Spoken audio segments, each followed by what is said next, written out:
आता बघूया, महाराष्ट्रात सध्या दूध भेसळीची चर्चा जोरात सुरू आहे। रोजच्या रोज लाखो लिटर दुधाच्या भेसळीची प्रकरणं बाहेर येतात आणि त्यामुळे एकीकडे सर्वसामान्य जनता चिंतेत आहे, तर दुसरीकडे राजकारणाला ही चांगलीच उकळी फुटली आहे।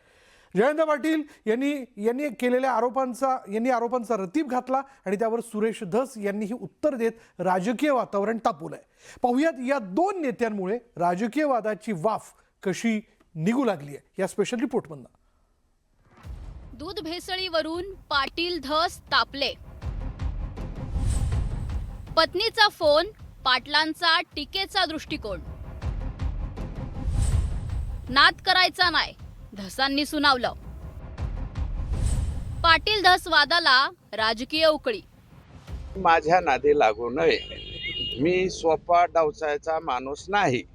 मी जर उलटा फिरलो तर तुम्हाला सुद्धा नीट सोडणार नाही। भाजपचे आमदार सुरेश धस चांगलेच तापलेत।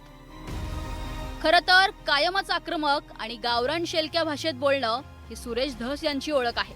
जिथे संधी मिळेल तिथे सुरेश धस सुटलेच म्हणून चमचा। समोरचा नेता कुणीही असो, एकदा का धस पेटले की त्यांच्या तोंडातून टीकेच्या आणि आरोपांच्या वेगवान फैरी झडू लागतात। आता त्यांच्या निशाण्यावर आले आहेत शरद पवारांच्या राष्ट्रवादीचे नेते जयंत पाटील।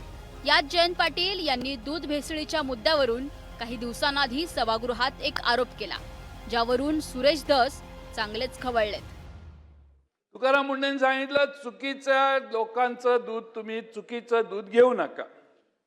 इथं डेअरीवाल्यांनी जाहीर सांगितलं त्या मीटिंगमध्ये की बीडच्या कोणा एका आमदाराची बायको आम्हाला दम देते आणि दूध घ्यायला लावते। मुख्यमंत्र्यांनी विचारलं पाहिजे त्यांना, तुकाराम मुंडेंना, की कोणाचं नाव त्यांनी घेतलं। मोठमोठ्या कंपन्या ज्या आहेत त्या कंपन्या म्हणतात की आम्हाला खराब दूध घेण्याचा दबाव येतो। आम्हाला हे असले पावडर प्लांट वाले जे कुणी आहेत तथाकथित जयंत पाटलांचे प्रेमी कुणी असतील ते तर त्यांना आम्हाला दूध घालायची गरज नाही।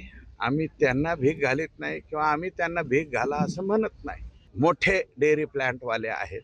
माझं मत आहे, त्यांनी जर तुकाराम मुंडेंच्या बैठकीत बोलले असतील तर त्यांनी मीडियाच्या समोर येऊन बोलावं की सुरेश धसच्या पत्नीने मला फोन लावला आणि त्यांनी FIR करावी, माझ्या पत्नीवर करावी।